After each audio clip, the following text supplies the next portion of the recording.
Assalamualaikum warahmatullahi wabarakatuh. Kita bertemu kembali tentang praktikum. Jadi secara online intinya kalian menggunakan praktikum ini, praktikum sertifikasi 2 tentang pengukuran ini sudah ada datanya. Ini datanya saya ambil dari jurnal-jurnal yang ada di internet.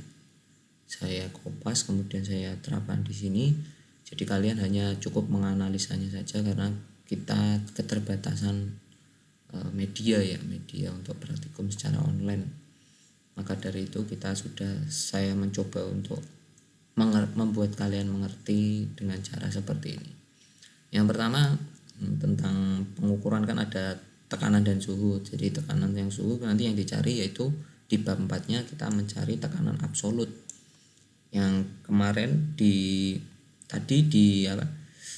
catatan dan di video sudah dijelaskan apa sih tekanan absolut tersebut. Jadi yang ada nanti kita bisa mengukur tekanan absolut. Yang diukur di High temperatur saja. Ini di High temperatur silahkan kalian diukur, kemudian cara mencukur tekanan absolut itu seperti gimana. Kemudian yang di low pressure ini juga diukur, silahkan diukurnya bagaimana. Jadi ada 10 pengukuran, nanti kalian buat tabel seperti ini ya, tabel ini. Terus kemudian di sebelahnya nanti ada yang namanya setiap tabel ini, misalkan P1 nih low pressure, kemudian P1 absolut. Nah, P1 absolutnya berapa? Kalau 15 PSI ditambah 1 ATM berapa tuh? Nah, nanti dapat tuh tekanan absolutnya. Jadi cukup itu aja kalau tekanan lebih mudah. Terus yang kedua kita masuk ke temperatur. Ada 4. Nah, ini ada 5, jadi ada 20 data. Nah, 20 data ini silakan kalian mengambil, misalkan si A nih dapat T1, jadi nanti pasangannya harus sama T3. Jadi cuma 10 data aja, terserah 5 dari T1 atau 5 dari T3 atau 5 dari T1 dan 5 dari T2, terserah kalian bagaimana nanti itunya. Yang penting ada ini. Jadi nanti rubah menjadi Fahrenheit dan Kelvin. Gimana caranya? Kalian bisa menggunakan yang namanya Microsoft Excel biar mempermudahnya kan. Kalau ini kan tinggal bagi dikonversi seperti itu. Atau bisa melihat Google, jadi mengetik Celsius menuju ke Fahrenheit dan Kelvin.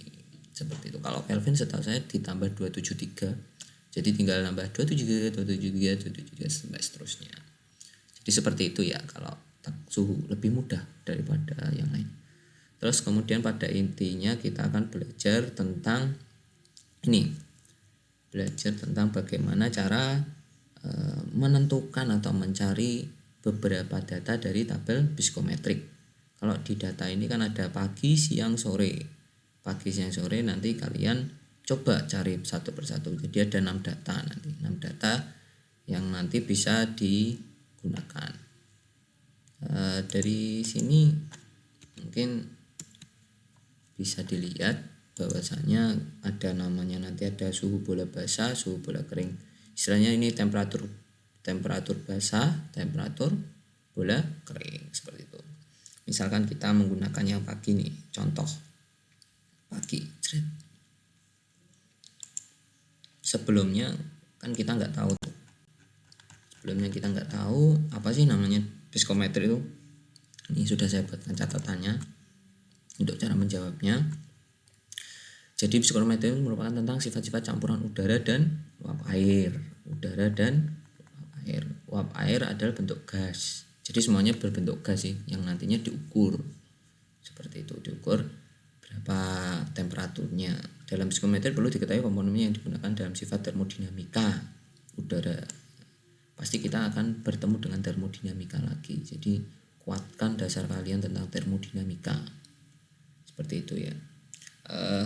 Yang kita perlukan yaitu adanya dry bulb temperatur atau temperatur bola kering, temperatur bola basah itu aja 2 sih. Tapi kita bisa menentukan namanya titik embun atau titik jenuh temperatur ketika embun tuh berapa sih, seperti itu. Dew point, kemudian tekanan uap air, entalpi, volume, kelembapan relatif atau relative humidity, kelembapan spesifik, dan lain sebagainya. Seperti itu, banyak sekali ya. Ini kita jelaskan komponen-komponen untuk sifat termodinamika udara. Yang pertama, temperatur bola kering atau TDP diukur melalui skala termometer sensor kering dan terbuka, jadi kering, keadaannya kering ya, tadi udah saya jelaskan. Kemudian temperatur bola basah, temperatur terjadi keseimbangan antara campuran udara dan uap air. Caranya bagaimana? Caranya kayak tadi caranya tadi itu dikasihkan busa, kemudian dicelupkan ke air, terus diangkat, diukur temperaturnya, seperti itu. Kemudian temperatur titik embun atau TDP, temperatur titik embun, suhu di mana udara mulai menunjukkan aksi pengembunan ketika didinginkan. Jadi ketika didinginkan tuh ternyata adanya udara itu bisa berubah menjadi air. Kenapa? Karena udara menjadi air atau menyublim itu akan menjadikan cairan sendiri itu. Jadi ketika mau jadi padat, udara akan mengembun. Iya ya, kalau udara menjadi air itu mengembun. Kalau embun itu kemudian jadi membeku. Jadi seperti itu prosesnya. Ini jadi ketika temperaturnya itu kapan sih dia akan mengembun? Mengembun di temperatur berapa? Titik embunnya berapa? Seperti itu. Kemudian tekanan uap air, kita bisa menentukan nanti tekanannya berapa. Volume spesifik, jadi volume spesifik ruang udara itu dalam meter kubik per satuan berat. Terus yang ke-6 ada kelembapan relatif. Rumusnya seperti apa ini? Tekanan parsial uap air dan tekanan uap air. Tapi kita lebih enak sih kalau lihat kelembapan ini langsung dari tabel, jadi nggak perlu menghitung. Dan ini kelembapan spesifik, massa uap air yang terkandung dalam udara lembab persatuan massa udara kering pada atmosfer. Rumusnya seperti ini, ada kelembapan spesifik dibagi kelembapan spesifik mencarinya dari massa uap air menjadi uap kering, dan yang terakhir entalpi. Kalian udah istilahnya tanak, udah terbiasa dengan entalpi ya, energi kalor, udah terbiasa, nggak perlu saya jelaskan lagi, nanti dibaca aja. Kemudian ini ada beberapa tabel, ini ada dari bab temperatur, kemudian specific humidity, ini ada line-line-nya, ini ada line specific humidity, ini ada dari bab temperatur. Kita langsung melihat di tabel, di grafiknya sudah saya ada garis-garisnya ya. Ini ada beberapa garis nih yang kita bisa mengetahuinya. Yang pertama, nah ini udah ke atas. Yang pertama kita bisa melihat di sisi miring kiri itu ada entalpi dengan satuan kilojoule per kilogram udara kering. Di sisi bawah ada juga entalpi kilojoule per kilogram udara kering juga. Ini ada ini. Nyarinya gimana? Nyarinya sebaris ini nih, baris ini. Kalau misalkan ke sini ya harus digaris sampai sini. Jadi nanti diluruskan. Itu kalau entalpi, tapi kita perlu sih nyari entalpi. Satu lagi yang pertama harus dilihat adalah tekanan barometriknya berapa sih. Tekanannya di sini itu ada secara barometrik itu 101 sekian kilopascal. Seperti itu. Kemudian ada yang namanya sisi sini, sisi kanan, sisi sumbu kaleng kanan ini lurus, itu rasio kelembapan. Rasio kelembapan kilogram kandungan air berarti kilogram H2O per kilogram udara kering. Ini ada rasionya berapa. Kemudian ada volume spesifik dengan satuan meter kubik per kilogram, yang sisi miring sini. Miring sini itu kilogram. Miring nih. Miring. Jadi nanti kalau misalkan di tengah-tengah ya antara 0,088 dan 90. Misalkan di sini nanti miring.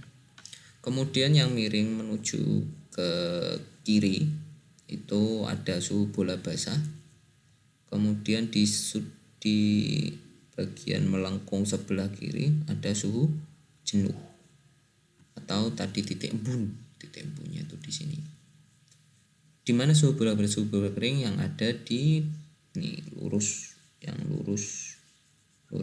ke atas. Ini ada 25, 20 dari 0 sampai 50 ini suhu bola kering seperti itu. Kemudian ada namanya kelembapan relatif dalam persentase, itu yang miring, yang melengkung, yang garisnya kayak asimtot melengkung ini.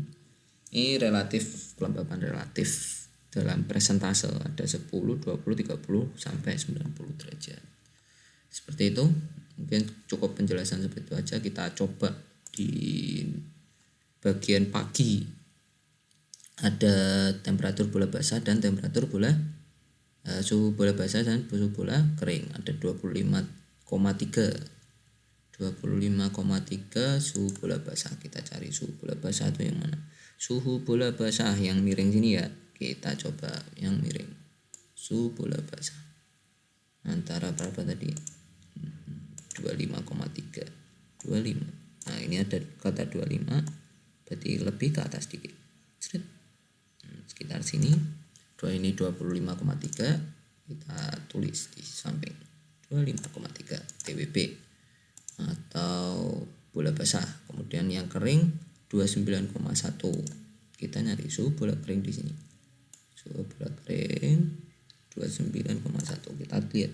Ini 25, ini 30. Ini ada 26, 27, 28, 29, 30. Kalau 29,1 berarti dekat 29 tapi bergeser dikit. Ini.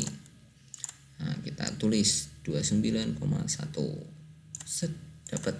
Nah, dari sini tuh udah dapat kita beberapa sifat tadi. Misalkan kita mau mencari yang namanya dari kelembapan spesifik. Ada garis perpotongan ini, kita langsung kasih berapa sih? Langsung garis lurus. Garis lurus yang akhirnya dia mendapatkan kelembapan spesifiknya. Jadi kan di antara 0,018 sama 0,020. Di sini kan ada 0,19 di antara 0,18 dan 0,19, tapi mendekati 0,019 yang akhirnya kita bisa mendapatkan kira-kiranya 0,018. Setelah itu kita bisa mencari yang namanya volume spesifik udara kering. Volume spesifik udara kering, kita bisa lihat titiknya tadi. Nah, karena dia itu mendekati angka 0,08 ya, jadi kita bisa menggunakan bahwa volume spesifiknya berapa, yaitu 0,88 meter per kubik per kilogram, seperti itu. Kemudian ada lagi, kita mencari TDP atau udara kering dari garis perpotongan antara TWB dan TDP tersebut. Kita garis ke kiri.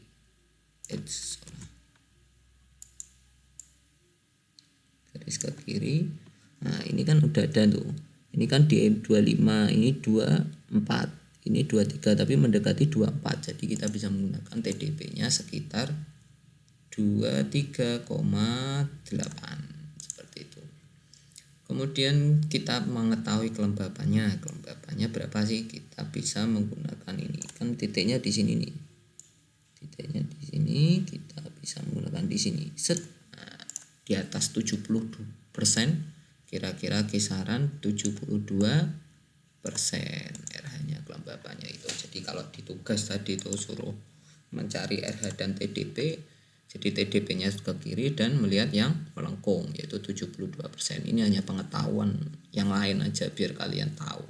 Tapi dalam laporan, dalam permesinan kita cukup pengembunan dan kelembapan aja. Untuk spesifik yang itu mungkin lebih nanti dipelajari di S2 atau di S3 seperti itu ya. Bisa digunakan, berarti kita bisa menggunakan TDP-nya atau titik embunnya 23,8 seperti itu. Kemudian RH-nya kita mengabaikan yang ini, RH ini, jadi RH-nya berarti bisa menggunakan 72%. Mungkin cukup itu saja yang bisa saya ajarkan. Semoga tugasnya bisa dikerjakan dengan lancar dan dikumpulkan secara cepat waktu. Jangan kalau misalkan tidak bisa, silakan diskusi dengan temannya, bisa menghubungi saya melalui Google Classroom, jangan di WA, karena saya mungkin lebih senang ke Google Classroom biar tidak menjelaskan 2 kali dan biar teman-teman kalian juga tahu. Mungkin cukup itu saja. Terima kasih. Wassalamualaikum warahmatullahi wabarakatuh.